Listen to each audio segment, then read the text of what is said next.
drive customers from search. Serpstat includes more than 50 tools, and you can try all of them for free with our 7-day trial. The flexible settings allow you to adapt the platform to specific work. Work as a team or solo. You can create even personal white label reports and optimize website with step-by-step checklist. An API will help you work with big data sets. Of course, we have all basic tools as keyword research, backlinks analysis, and so on. And if you guys create content, regardless of your level of experience, there's a new tool we have, and it can help you save time. Serpstat Text Editor tool has transformed, offering essential formatting options, image insertion, and the power of AI-generated articles.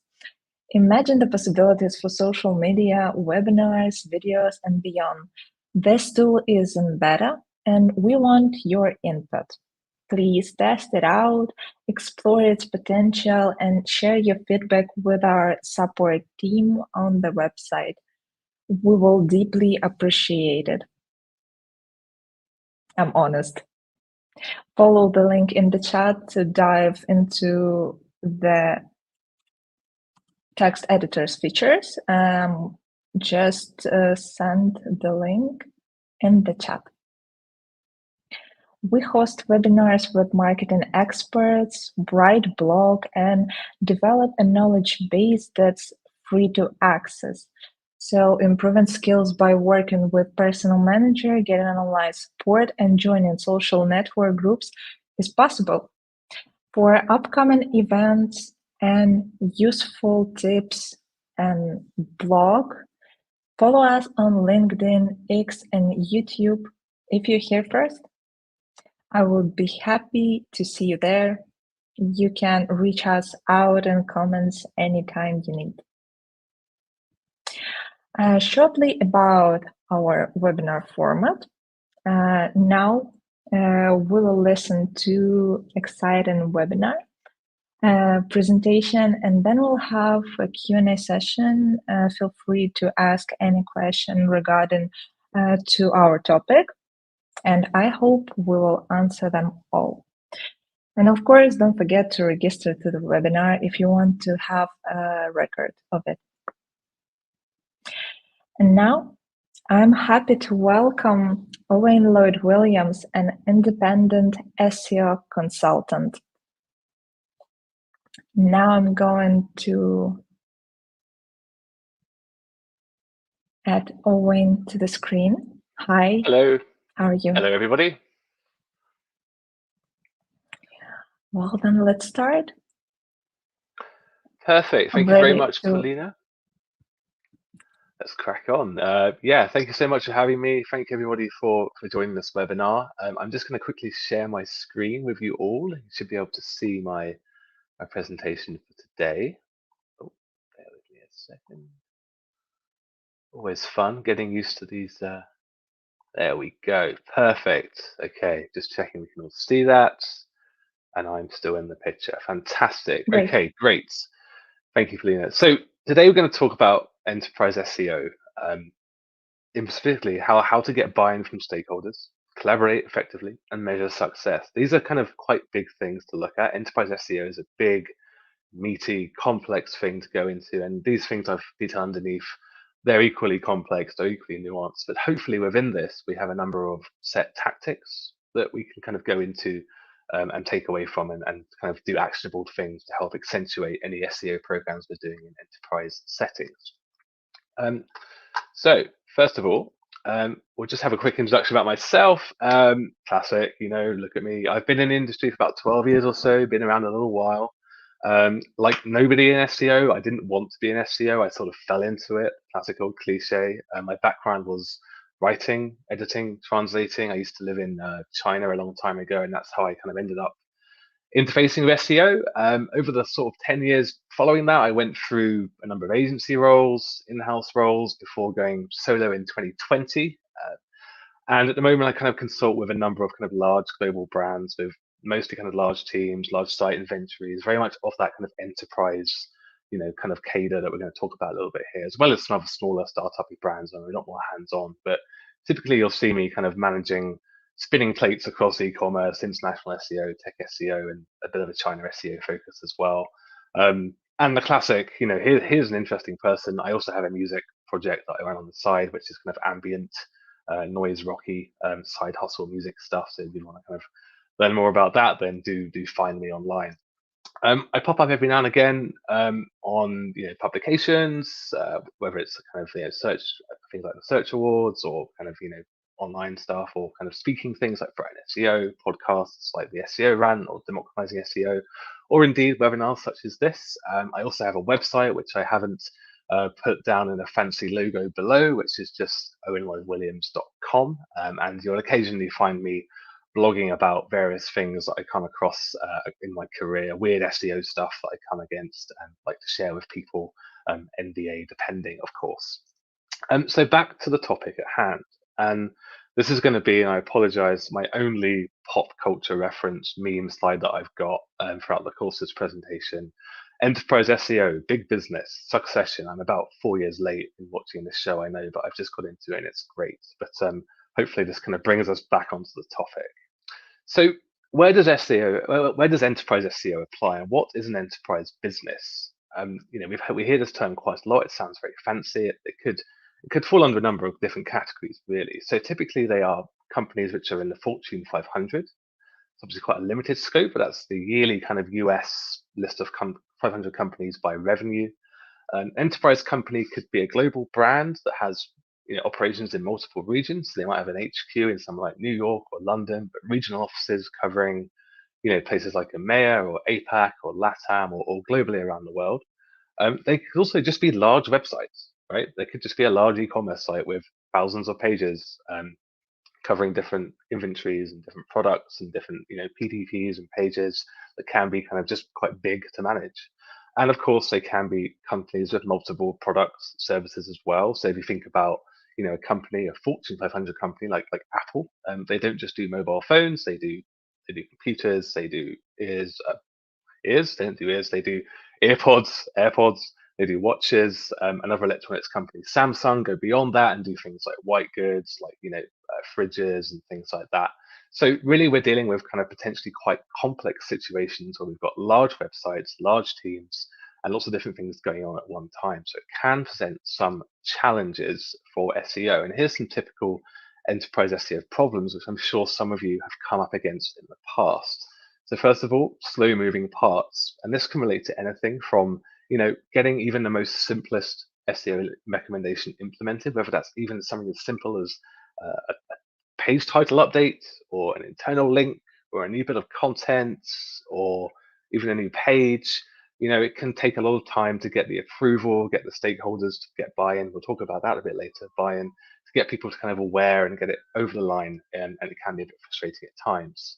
Conversely, fast moving parts as well. So these are large businesses. There's a lot going on. There's a lot of different offices, a lot of different teams across digital in different regions, and things are constantly changing. So things like product updates, things like new pages going live, press releases, partnership stuff, and it can be hard for us SEO teams to keep up and make the best out of all of this. Furthermore, and this is one that I'm sure will resonate with a lot of you, restrictive tech stacks. And I'm specifically talking here about CMSs. Unlike what us SEOs like to work with, whether it's WordPress or things like that. These companies tend to use quite large, hulking, restrictive, and sometimes quite old CMSs that often are hard coded, are very templated across different pages, and we can't necessarily change what we want to change very easily without ruffling a lot of feathers. From an overarching point of view as well, from an organizational point of view, you'll often come across teams that are quite siloed and don't necessarily talk to each other, whatever that's just across the company or in digital as a whole. So you have an SEO team that sits here, perhaps a content team that sits there, a paid search team that sits there, and a dev team that sits there.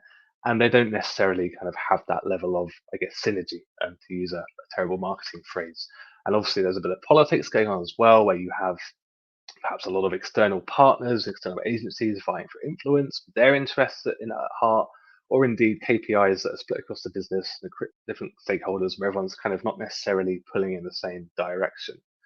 And of course, as a result of this, we have oftentimes complex tech and content SEO problems. So going back to that example of an enterprise website with thousands of pages, it can be a difficult and overwhelming task to sometimes get a sense of where should we focus our efforts if we've got thousands of pages, and how do we get the best kind of ROI in terms of what we're looking at from a problem solving perspective from SEO.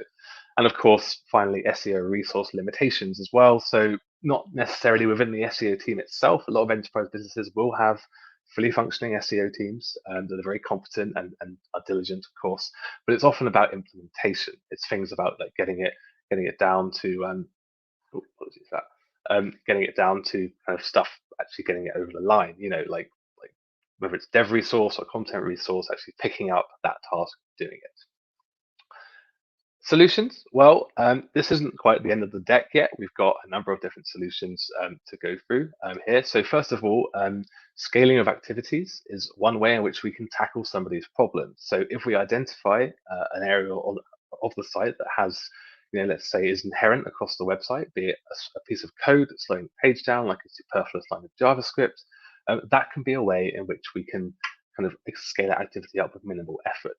And this can often take the form of bulk deployments as well. So let's say we've got, I don't know, like a internal linking opportunity or some content opportunity that we can roll on its basis, perhaps some use of automation within reason. Of course, we don't want to span that too much, but there can be ways in which we can speed things up in enterprise settings to kind of circumstance that, get around that kind of blocker of making one-off changes and constantly bothering people.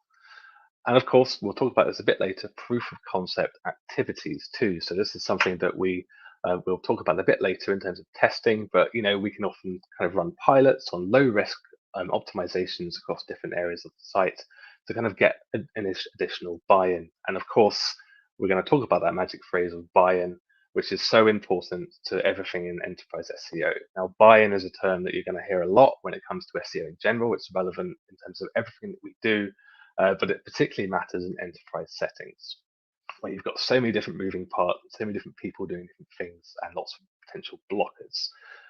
Now, I know that there was a webinar, I think, a few weeks ago that talked about getting buy-in for SEO in general. And that was very good. So I'm not going to go too much into that. But I've just got a few kind of tactics of getting buy-in, for enterprise SEO activities. So we've got things like opportunity forecasting, for example. So let's say we've got this keyword, if we move it to that position and it's got that search volume, what does that mean in terms of potential conversions and potential revenue, things like that. We can get that data quite easily from Google Analytics and elsewhere. Competitor activity is something that often kind of gets people talking. So just showing your stakeholders what your competitors are doing or what you're not, that will pique interest. Another way of framing things and getting buy-in is the impact and effort matrix. So for example, we've got a technical audit and there's thousands of items there, and we look at ways of prioritizing that by, let's say, like, what is the potential highest reward and what's the lowest impact, lowest effort in terms of getting that done. And that could be something like a bulk deployment or like a scalable activity, like removing a certain templated line of nasty code or something like that across the site that is easy for people to do. And again, a few more multidiscipline benefits. This is actually going to be a kind of key point of what I want to talk about a bit later on. I think in general, SEOs can be, just as bad as anyone as being quite siloed, and we don't often talk about the fact that our work does traverse a lot of different disciplines and does kind of, complement a lot of things across areas like dev and content and UX and social. A lot of what Google talk about now in terms of, helpful content, EAT, all this kind of stuff, that all signals in with everything we talk around in terms of UX stuff and technical SEO and just general good site performance too. KPI setting, of course, that's super important. That's often missed. It doesn't have to be anything particularly granular. It can be a number of 3 different things. We'll talk about success measurement a bit later on. And one of my favorites, education, education, education. So I'm someone who loves just constantly sharing, SEO algorithm updates, SEO news, SEO fails, SEO wins, just to kind of like do that little soft power exercise where it's kind of seeping into the conscious a bit more and people are kind of thinking about it, whether they like it or not, really, just constantly sending stuff over. But the truth is, there's no silver bullet. Although a lot of those buy-in methods and tactics are very viable and are very valid, every enterprise setting will have its own kind of nuance, will have its own political structure, will have its own kind of KPI structure, resource structure, you name it. So even though some of those are relevant and we want to kind of take tactics that stem from those buy-in points, there's not always things that we can kind of do. It doesn't always work, on a templated basis. So I'm just going to pull out a few things here, a few tactics that I've had some luck with before, that you could hopefully take away today and think about that in terms of how you could roll that out for your enterprise SEO ventures. And 10 points here if you can guess which football team I support from this image. Just a quick word. So I've got one kind of like project-based tactic, which is kind of ambitious and kind of quite wieldy in terms of what it looks like, and then a couple more that are more kind of conceptual, more kind of theoretical tactics, just that we can perhaps think about more in enterprise SEO. So we'll start with the first one, and the first one is tool and project management integration. So this is kind of where we're looking to, as best we can, utilize our current tool set and project management data to accentuate SEO within the BAE work process. So we've all been here before. Let's say there's an SEO, that there's a piece of content that's gone live, an SEO task and offer an afterthought, whether that's a new piece of content, an optimized piece of content, even something as bad as a site migration, and the SEO team isn't consulted. We're having to do post-launch cleanups. We're kind of bothering devs, we're bothering content teams, saying, "Oh, can you change that because I've just seen that's gone live?" And can we take that? It'll perform better if we do that, or can we just make sure we do that next time? And it involves us constantly chasing, bothering people, and repeating ourselves, and we feel a little bit outside of what is really going on in terms of the general kind of overall marketing machine. And there's generally a sense of FOMO in the business. I don't mean SEO FOMO. I mean, there is SEO FOMO. Please do subscribe to Leda Solis's brilliant newsletter. But we do often feel like, as SEOs within large businesses, a little bit on the side in terms of what actually goes on a day-to-day basis. I've experienced this a lot in my career, and it can be frustrating when we really want to just do our best and kind of optimize as much as possible. And as I said, worst case scenario, it can look something like this, where a site migration happens and the SEO team isn't consulted at any point, or there isn't any kind of consideration about SEO, and something like that happens. So there are ways in which we can accentuate SEO work into the BAU food chain. That sounds very marketing and terrible. I apologize for that phrasing. I also apologize for this rather awful image of a food chain, because it's kind of suggesting that the lobster krill thing is eating a penguin and the penguin's eating the seal, which is not the right way, but hopefully it gets your attention. There are a number of ways that we can do this. So I'm just going to take, for example, a scenario where a piece of content's gone live and it hasn't been looked at or consulted from the SEO team, and the results aren't great. It might be good on social, it might be kind of a landing page, paid search, or whatever it might be, but the SEO team wasn't kind of involved in that process at all. And inevitably, there's going to be kind of a post-mortem from the SEO team in the enterprise setting on missed opportunities. So, let's next time, can we do this? Like, there's some keyword volume around this topic. We could frame it around that. The headers aren't optimized. There's some potential structured data we could have fleshed out. There's internal linking opportunities which we've had to kind of go in and retrospectively do, and everyone's a bit angry at us because we keep bothering them. So therefore, you would then agree on a feature workflow framework, and then using kind of centralized tooling to manage this workflow, whether that's Jira or Trello or Notion or Slack, or whatever it might be. This is all kind of like quite obvious stuff, but you'll be surprised at how little this actually features, not only in enterprise settings, but just across some businesses in general. So for example, going back to like content creation, let's say like we start from the beginning of this workflow, an SEO spots an opportunity, does some keyword research on a certain topic. Then the content team are brought in to kind of brainstorm topics around this, take it to a keyword bucket or cluster, and there's a kind of a storytelling angle that they think about it from potentially a digital PR perspective. Once that's agreed, then the SEO devises a content brief with the content team, and they go back and forth. And then the content is written. Following that, the SEO spot checks the content before go live, and then obviously it's launched. And then everyone's very happy. Everyone's very happy, and we're kind of potentially kind of reporting and iterating, optimizing as we move forward. But that's kind of where we want to get to in an example of content creation. This is very basic. And I know some of you are probably saying to me, "Well, I do this. It's obvious. And I totally agree with you. It is very obvious, but oftentimes it is on us to kind of kind of get our noses in where we can and kind of accentuate this level of workflow across something like content creation using our project management tools where we can, whether that's Jira or Slack or whatever, even email. But I want to go beyond that, and I want to look at how we can use our SEO tooling to actually achieve better SEO workflows and get a broader sense of SEO thinking across the business. So let's take a step back and let's have a little look at a typical enterprise setup, an enterprise company. Let's say it's kind of a medium-sized enterprise. It's quite large. Let's say around 300 employees. It might have an office in London, an office in let's say Frankfurt, perhaps in New York as well. There's an APAC office, let's say in somewhere like Tokyo or Hong Kong. It's quite big, you know. They have an SEO program. They've been doing SEO for a while. Growth has been okay. Like this is just a generic graph and search console, but growth is going okay. There's some awareness of what SEO is and why it's important. However, the SEO team that have been invested in to do this work are feeling a little bit kind of, well, we could be doing a lot more. And there's a sense across the business that there's definitely more opportunity to be done.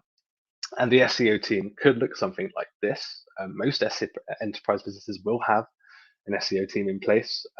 You'd think, in some regard, and it could look something like this. It could be larger, it could be smaller. There could be a number of content SEOs. There could be a number of technical SEOs. It might not be hierarchical. It could be kind of more of a pod structure where it's a bit more collaborative and a little bit less, a little bit less structured like that. And this could be replicated across different markets that they're operating in. But the idea is that they have most of their bases covered in terms of SEO. There'll also be some tooling in place. So, let's assume that this enterprise company understands the SEO opportunity to some degree. They see it as something that they should be doing from a marketing standpoint. They've hired a team. They've got some good talent in place. There's SEO going on, and there's some tooling in place. That could be something like SERPstat. It could be something else. It could be kind of a tool that is used by the SEO team to do their job. And this is where I'm going to introduce something that I've called here very clumsily the SEO tool assessment process. That's not a very sexy name. Maybe we can change it to, I don't know, SEO tool scoring matrix or I don't know, World Cup of SEO tools. I don't know. But the point is here that we're going to use our current SEO tool stack within our enterprise setting or as a consultant or as an external agency to alleviate the awareness of SEO, not alleviate, sorry, accentuate the awareness of SEO within a business and kind of get people thinking a lot more about that tool in general. And the overall result, and I know I've committed the cardinal sin here of giving you a big matrix, lots of scores on, lots of words, which is a big no-no in presentations. But we do have here a number of kind of people that have fed into the scorecard. You've got stakeholders across the top there. You've got the head of SEO, you've got the CMO, you've got engineering teams, you've got UX, and you've got stakeholder 5, 6, 7. It could be a content team. It could be someone in social media. It could be someone who is in any way involved with the digital operations of websites that are involved in this tool assessment. And on the left-hand side, you've got different areas of this tool that they have put scores against. And this can be stuff that is tangentially related to SEO, such as things like keyword research functionality, opportunity forecasting, backlink analysis, ease of use, data security, or less tangentially around SEO, things like functionality and reporting and customer support and things like that. The idea is to get people thinking about what this tool can do outside of just SEO and how it could complement their lines of business too and their interests. This could be used at any kind of stage of a business cycle in SEO. It could be used as part of an RFP process, for example. So for example, if you're coming in as a new SEO team and you've been tasked to bring on board a tool like SERPstat, and you want to kind of get some feelers out there and you're assessing your existing tool stack, this is a great way of getting everyone involved in that process and thinking about SEO in general. Or it could be just part of perhaps a QBR, like you have a review and you've got some ideas about how the SEO strategy should be going. And one of your frustrations as the head of SEO or as the SEO consultant in the business is that things aren't going as well as you think they should be. And this is perhaps a tactic to use to get more people across the business thinking about SEO and how they could be using that tool to complement their respective workflows. Because a lot of enterprise SEO tools don't just do SEO; they do things like paid search reporting, they do social media reporting, they do all kinds of things that can be rolled out across the business. So how can we start with this? Well, we can start with a survey. Everyone loves a survey, and like, well, I say that not everyone loves a survey, but surveys are very common ways of getting people's interest in. Obviously, we're asking for people's time here. We're asking for their input. But let's assume that this has been okayed by a CMO or someone senior within the marketing department or digital department of business. A good way to start off this assessment process is with a survey. So we'd ask questions very top level, such as what area of business are you in? What is your level of expertise in SEO? Are you aware of our SEO tooling? How often do you use our tooling? What features do you use within the tool? And how would you rate these features in terms of importance? And are there any services or support features you would like to see? So we'd start by asking a number of questions that eventually kind of lead them into thinking about that tool and assessing that tool alongside their current level of SEO expertise. And we can ask additional questions such as, did you know this tool can do this for your workflow, such as, I don't know, technical SEO bug fixing for devs, or PPC reporting dashboards for the paid search team, or social media metrics and things like that. We can lead those questions in quite easily into this survey. And of course, this can be sandwiched with demos. This is probably the hardest part of this particular exercise because you're asking people's time here. You're asking for the kind of dreaded workshop. But if it's got the backing of your CMO, if it's got sign off from a strategic point of view, then hopefully they will get involved and they get a chance to jump in and play around with the tool. You're giving them some guidance. You can get the supplier involved in this process to give a demo, customer service team to really kind of sell the points of that tool, and so on. And then this will eventually lead them into getting them to assess feature requests and questions, getting to be as very proactive as possible. They may even jump in and see things like, why is our PPC score like this, or why are we not ranking for that keyword? Or you could have, let's say, the head of engineering saying, why is our technical SEO score only 80 and not 100? Even though those questions, those particular metrics can be a bit, subjective at times from these tools, it doesn't matter. It gets people thinking about the tool, gets people thinking about the questions and about SEO and the importance of it, and so forth. So after this, you're going to collect your weighting and scoring. And I say weighting here because you might want to think about, weighting different scoring depending on the level of SEO knowledge. So for example, the head of SEO might not necessarily will know the tool inside out, might be a bit of bias in there. So you want to perhaps give a bit more weighting to other people who are kind of more new to this procedure. And this is where you end up with something like this, as going back to that initial slide, where you have a kind of final ultimate scorecard about how people think about that tool, how it matters to them, not just within SEO, but outside of that as well, and how useful it could be to them. And the point of this is, as I say, it's just to accentuate that level of SEO awareness outside of the SEO silo. And again, so why would we do it? It highlights the SEO opportunity and how it complements other channels. That's the main thing. Multidiscipline approach is so important when it comes to SEO and selling SEO, getting buy-in, and how it can complement other channels, how they work together, and how marketing as a whole can grow from this. And it gets stakeholders to have their say, of course. Everyone likes to feel important, particularly if they're doing a survey. People love to give their opinions. I can't tell you the amount of times I've done a survey where I've been seen it on LinkedIn around from an SEO tool or from an SEO event or from a, let's say, after SEO influencer. I like to give my opinions and like to give something back and kind of get involved in that particular scoring. It might take some time out of the kind of BAU of work to do something a bit different. People, as I say, sometimes like surveys. And I guess it offers opportunities to reassess important metrics of the business, particularly SEO metrics, of course, but others as well. So that people might not be aware of things like search volume or, let's say kind of like conversion rates for SEO and things like that. These are all things which these tools can report back on, and it can garner more interest around these important metrics people care about. So it gets people talking about SEO as well. And it may trigger additional investment in tooling, not least workflows. So if people are inherently dissatisfied or don't like the current tooling that you've got, whether that's for SEO purposes or for other purposes, cross-functional marketing purposes, there could be a conversation around, well, let's do better, let's get something else that does a better job, and of course workflows as well. They might understand the opportunity as a whole for SEO. Yeah, so that's that one. It's a kind of a big tactic. It's quite ambitious. I've done it a couple of times before where I've come in and I've kind of had a role where I've consulted on a transition from one tool to another. And it tends to go in cycles as well. If a business has been doing SEO for, let's say, 2-3 years, and there isn't that level of satisfaction in terms of growth. This is something which you could do to accentuate that, not least the conversation around SEO in an enterprise setting. Great. So tactic two, as I said, these are a bit more kind of, I guess, theoretical tactics. That one's much more kind of project led. So that's something perhaps you can take away and think about over the next, couple of quarters or so. But this is kind of a more kind of general framing of how we talk about SEO within an enterprise setting. I've called it distilling SEO into product led problem solving.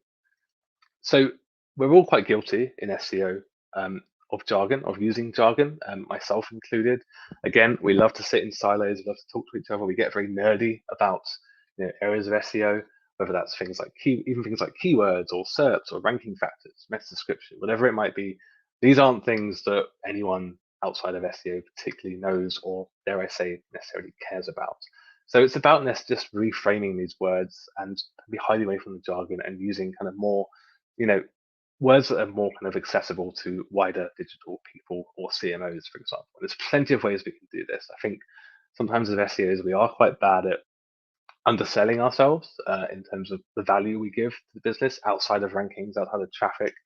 So we could frame things like keyword research as audience opportunity analysis, for example, search volume as traffic and user potential, crawl budget, technical SEO term, as inventory visibility optimization. I'm not sure about that one, but I hope you get what I mean in terms of just reframing these rather kind of inside baseball, these jargony terms, something that's more broadly understandable across the business from a marketing standpoint. And no matter how many times you use the word search volume or things like that, they don't always necessarily get through, particularly if someone isn't in SEO in general. So it's about just reframing this.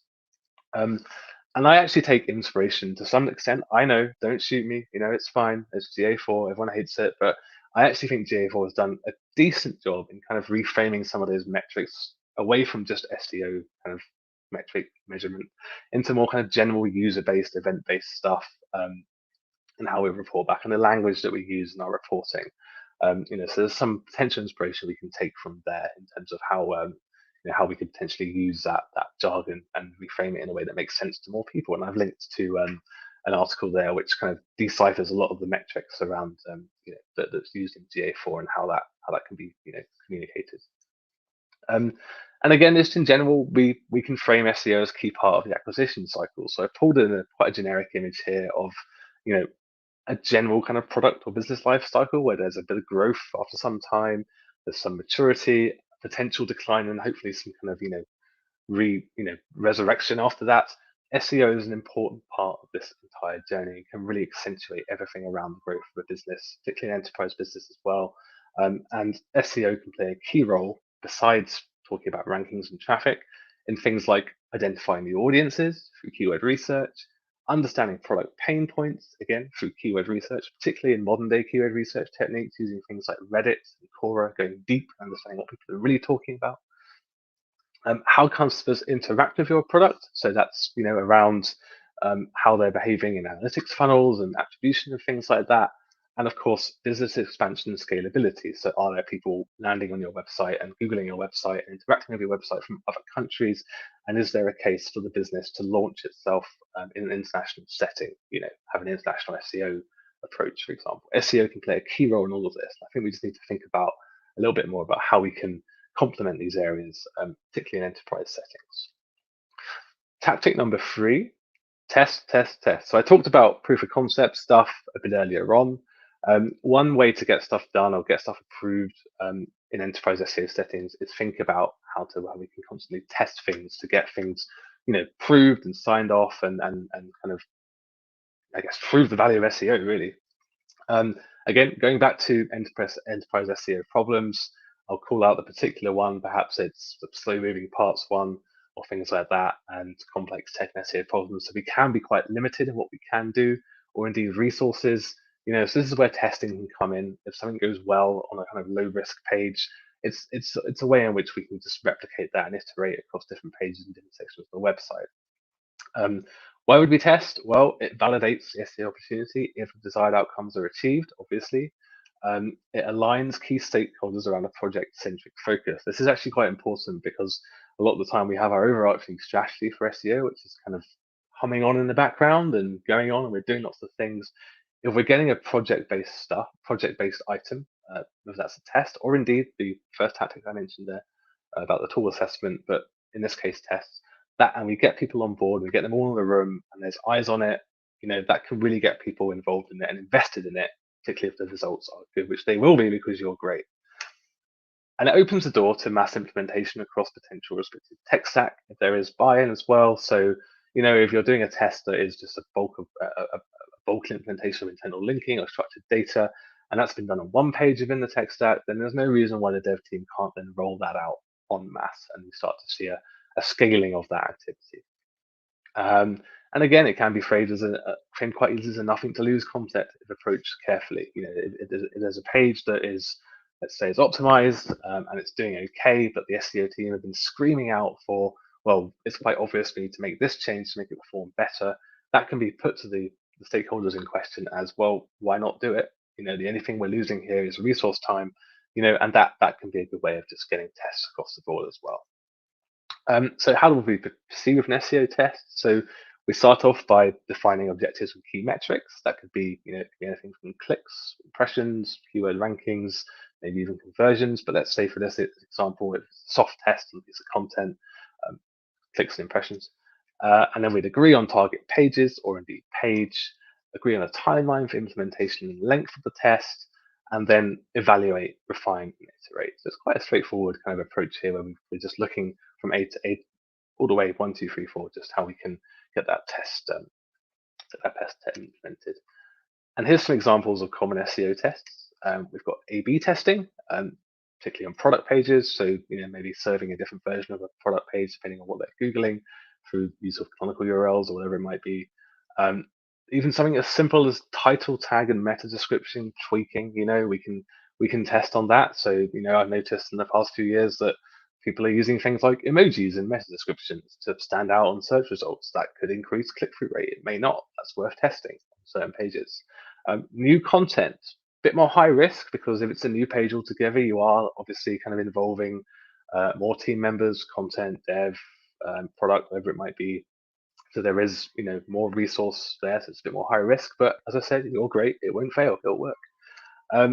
And performance optimization. So again, if there's a piece of bloated code on a particular page or it's inherent across the website, and there's a clear and obvious case for that, let's say a piece of JavaScript which is superfluous or a leftover third-party tag script which has been there for years and the team doesn't even use a tag anymore, use the tool anymore, then that's an obvious one just to remove from that page and then see if that has any improvement on page speed metrics, core web vitals metrics, and indeed user behavior. And then from there you can go on and iterate that optimization across different pages.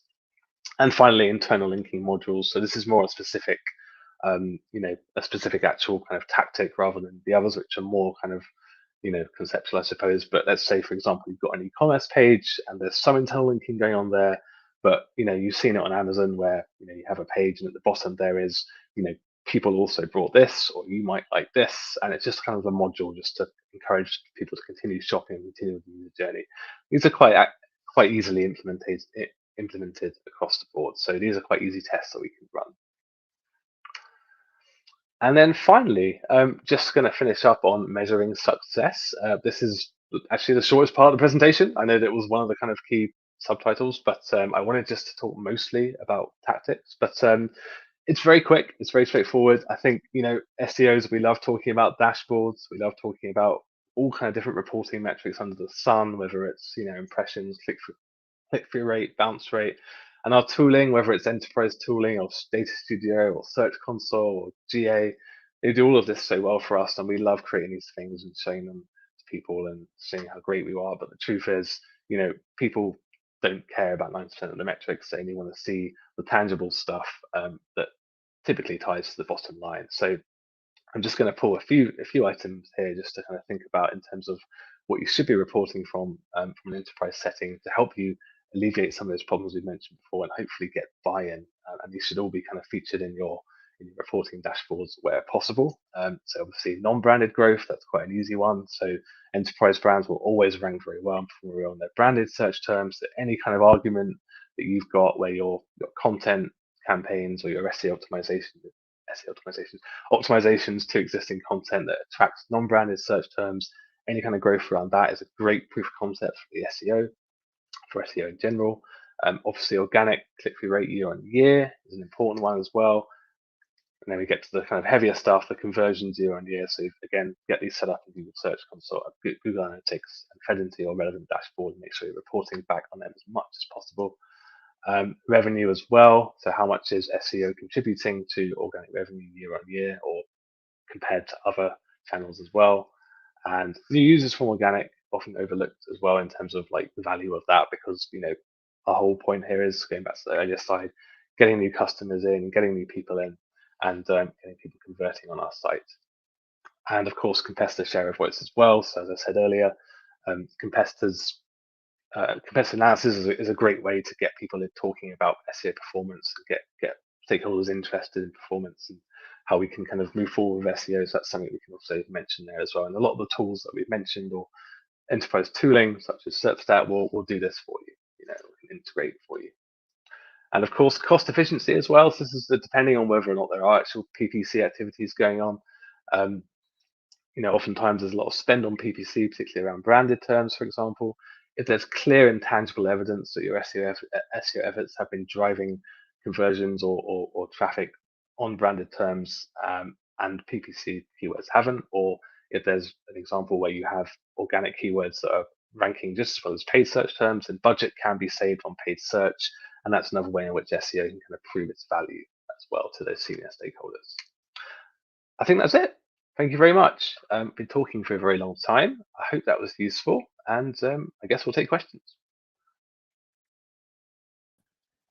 Owen, thanks a lot for sharing priceless knowledge. I feel your all experience, even in this simple topic, but some things can be understood only after, how to say, after you feel them on your skin. And Yes, this absolutely, kind of yeah. experience you shared with us.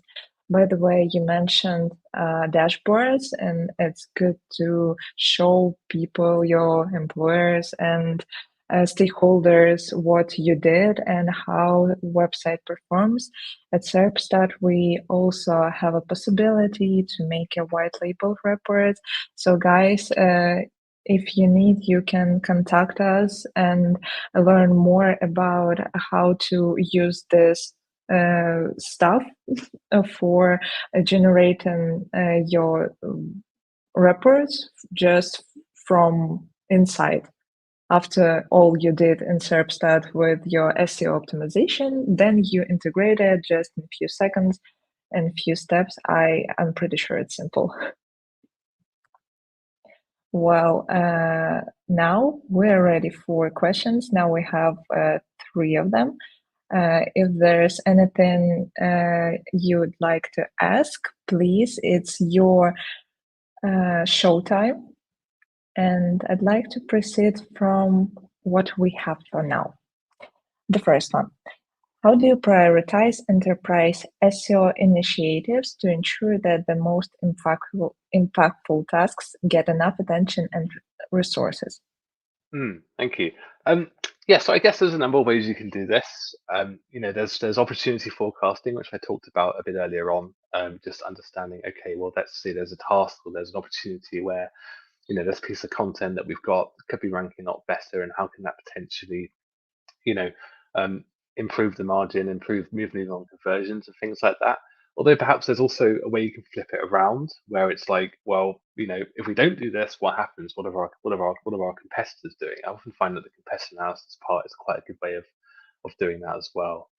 In terms of prioritizing individual initiatives, I'm often involved in kind of technical SEO stuff, and you often come across as a consultant like big kind of checklist audits where someone's just listed every possible item under the sun. That's never going to get like approval from a senior stakeholder. As long as you can kind of, as much as possible, just tie numbers to it, look at ways in which that can impact the bottom line in terms of revenue. It's not always that easy to do that.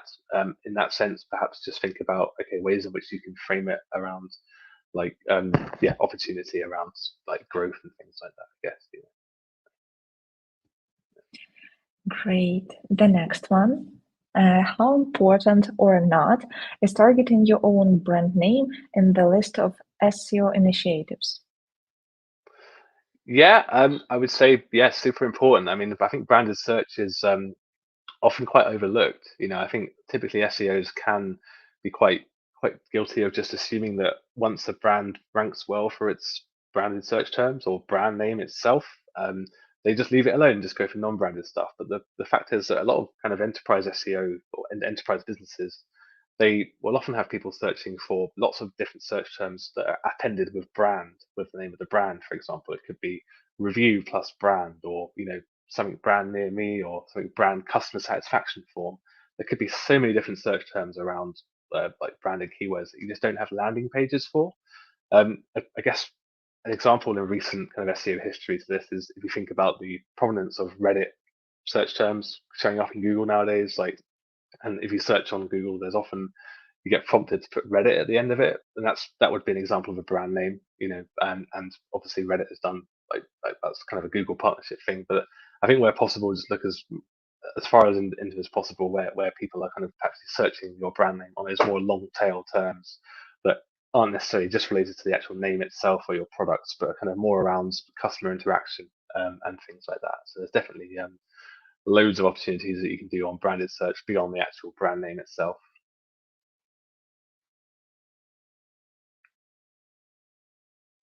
The next one. I often find it challenging to convey SEO importance to stakeholders. Could you share any techniques you found effective in gaining buy-in from resistant or skeptical stakeholders? Yeah, it's a typical headache with enterprise SEO, and it's hopefully something that I've kind of gone through a little bit throughout the course of this presentation. There's a lot of things you can do. Obviously, the obvious one is thinking about like revenue and numbers and things like that. But I kind of like flipping it on its head as well, just going back to that previous question, thinking about what are competitors doing, or what if we don't do this?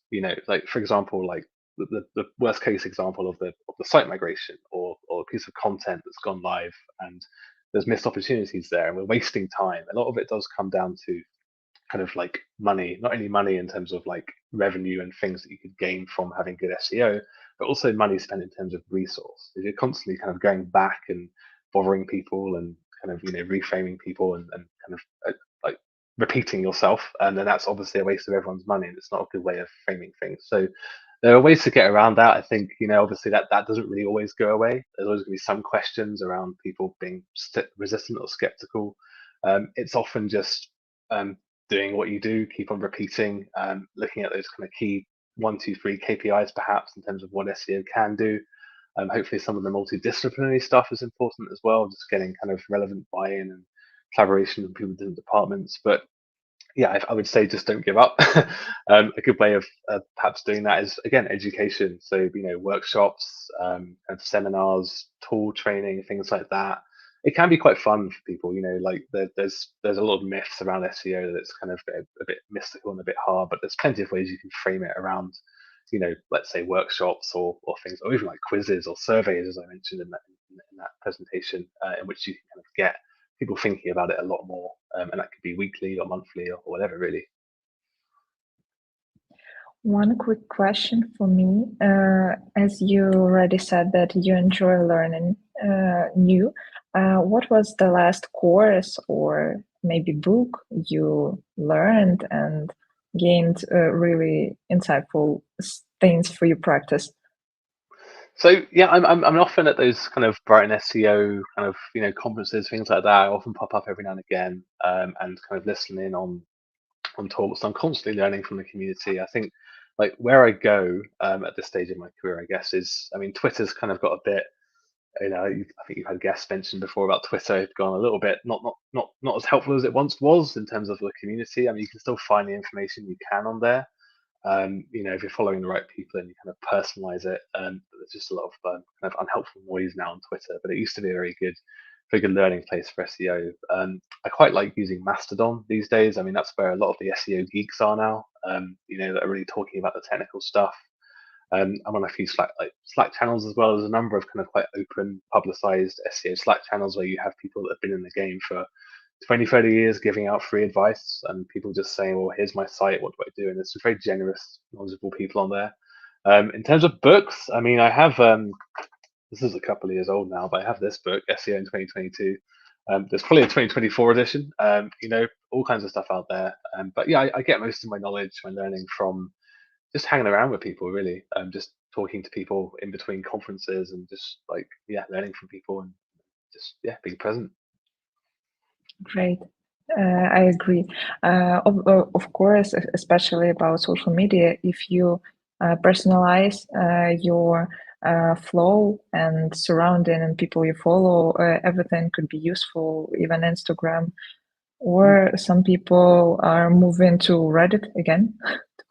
Yeah, Reddit's I mean, so there's a few forums on Reddit that I do dip in and out of, and I find it, maybe I'm not looking hard enough. There's like big SEO and tech SEO, and and oftentimes there's a lot of noise in there. I would say I don't typically go to Reddit to kind of like necessarily find stuff, but when you get like an AMA, like an Ask Me Anything session from someone prominent within the industry, whether it's owner of a tool or owner of a platform or someone like John Mueller, for example, that could be super useful. Let's move on with the next question. Can you tell some common misunderstanding or myths about enterprise SEO that you've come across? How do you deal with them when working with stakeholders? Yeah, I mean, there's a lot. To be honest, there's a lot of kind of, well, I mean, there's so much. Let's take a top three. Yeah, top three. I mean, I guess I can top three. I mean, the first one I guess is there's that typical one about how long it takes to kind of show progress. Particularly if you're looking at enterprise settings where you've got huge websites that are kind of, let's say, inherent with problems, and they have a lot of resource issues in terms of getting stuff done, and progress is slow. There's a lot of education that needs to be done around, I guess, framing around how long it could take to see results. That's quite an obvious one. I often have to answer questions around, often quite basic questions. I mean, it's quite nice to have these, they're quite nice problems to have.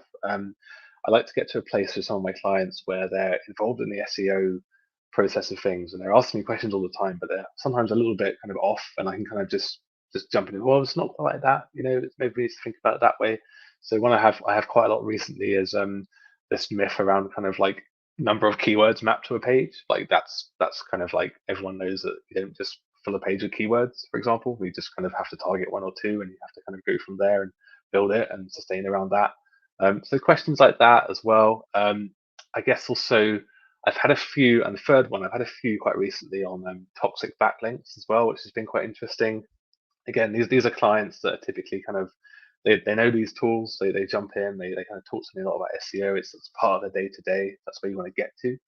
But there's still that kind of knowledge gap, I guess. And like I had a few questions on, for example, tool A is saying our backlink score is 90% toxic.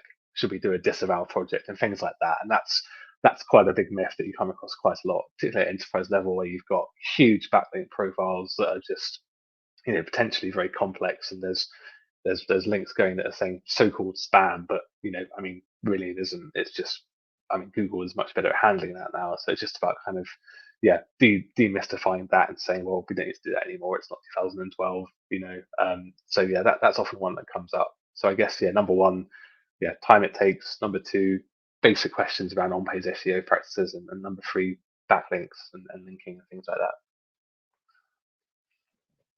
Great, Owen. Thanks you. Huge thanks.